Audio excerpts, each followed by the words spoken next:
नमस्कार दोस्तों, स्वागत है आपका हमारे चैनल पर, जहां हम आपको सुनाते हैं ऐसी कहानियां जो रोंगटे खड़े कर दें और दिल को छू जाए। आज की कहानी है मंदिर में बंद तंत्र विद्या का खतरनाक असर।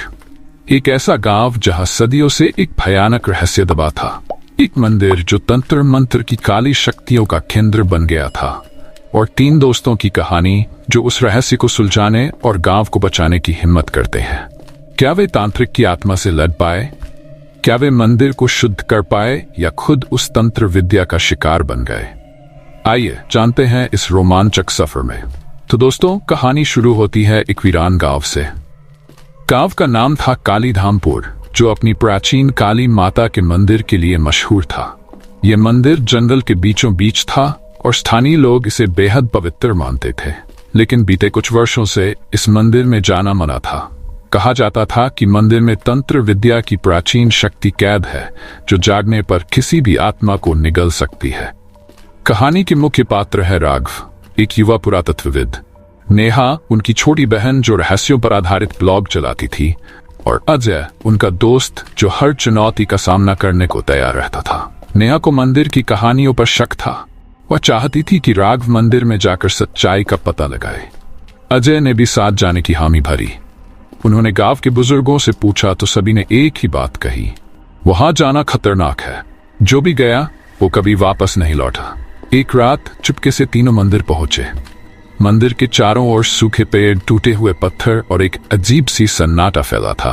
प्रवेश द्वार पर एक लोहे का ताला था, लेकिन उसमें जंग लगा हुआ था।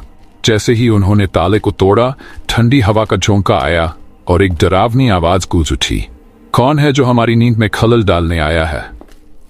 मंदिर के अंदर उन्हें चारों ओर बिखरे तंत्र के औजार मिले। दीवारों पर अजीब से चित्र और श्लोक लिखे थे। बीचों बीच एक बड़ी हवन कुंड थी, जिसमें राख अब भी गर्म महसूस हो रही थी। नेहा ने जैसे ही एक पुरानी किताब उठाई, मंदिर की दीवारें हिलने लगीं। वह किताब प्राचीन तंत्र मंत्रों की थी, जो एक खतरनाक पल को जगाने की चेतावनी दे रही थी।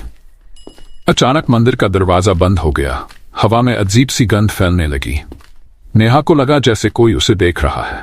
तभी एक अजीब सी परछाई प्रकट हुई और कहा, तुमने हमें जगाया है, अब तुम्हें इसकी कीमत चुकानी होगी। वह परछाई धीरे धीरे इंसानी रूप लेने लगी। अजय ने हिम्मत जुटाई और किताब को वापस रखने की कोशिश की, लेकिन किताब को वापस रखना आसान नहीं था। परछाई ने उन्हें रोकने की कोशिश की और मंदिर में एक भयानक झंझावात उठ खड़ा हुआ। राघव को याद आया कि गांव के बुजुर्गों ने कहा था कि मंदिर की शक्ति को शांत करने के लिए किसी निर्दोष आत्मा का बलिदान देना पड़ता है। लेकिन उन्होंने ये भी कहा था कि सच्चे दिल से प्रार्थना की जाए तो तंत्र की शक्ति कमजोर हो सकती है। तीनों ने मिलकर माता काली का ध्यान किया। प्रार्थना इतनी सच्ची थी कि परछाई कमजोर होने लगी। तभी नेहा ने किताब को हवन कुंड में डाल दिया। किताब जलते ही मंदिर का माहौल शांत हो गया। परछाई गायब हो गई और दरवाजा अपने आप खुल गया। तीनों ने राहत की सांस ली। जब वे मंदिर से बाहर निकले तो गांव वालों ने देखा कि मंदिर के ऊपर से एक रोशनी निकल रही थी।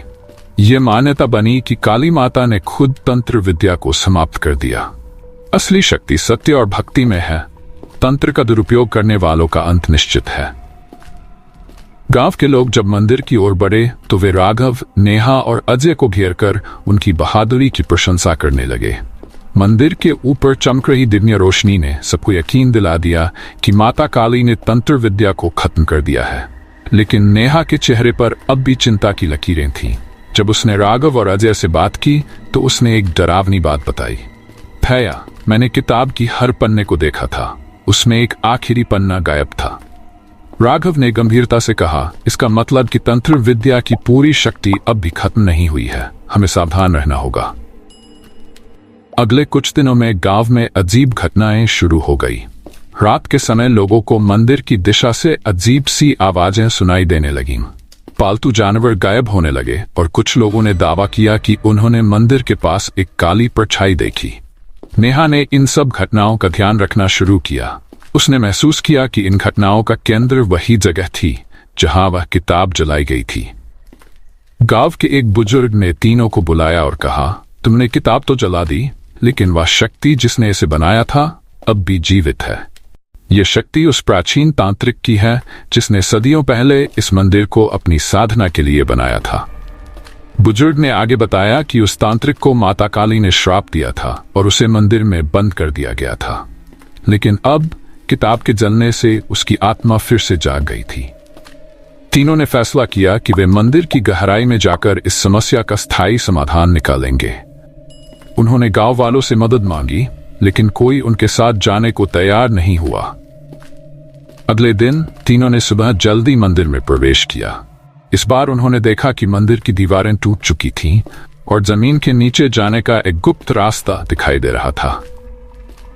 गुप्त रास्ते में घुसते ही चारों तरफ अंधेरा था। टॉर्च की रोशनी में उन्हें दीवारों पर अजीब तांत्रिक प्रतीक दिखाई दिए। रास्ता जैसे जैसे गहरा होता गया, माहौल और भयानक होता गया।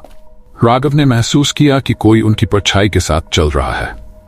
उसने पलटकर देखा, लेकिन वहां कोई नहीं था। अचानक एक तेज आवाज गूंजी, तुम्हारी हिम्मत कैसे हुई मेरी नींद खराब करने की? रास्ते के अंत में उन्हें एक बड़ा हॉल मिला, जहां बीचों बीच एक त्रिशूल रखा हुआ था। त्रिशूल के चारों ओर राख के घेरे में एक अजीब आकृति दिखाई दी। तुमने मेरे तंत्र को जलाया है, अब मैं तुम्हें नहीं छोड़ूंगा। वह आकृति धीरे धीरे तांत्रिक का रूप लेने लगी। उसके चेहरे पर भयानक गुस्सा और उसकी आंखों में आग थी।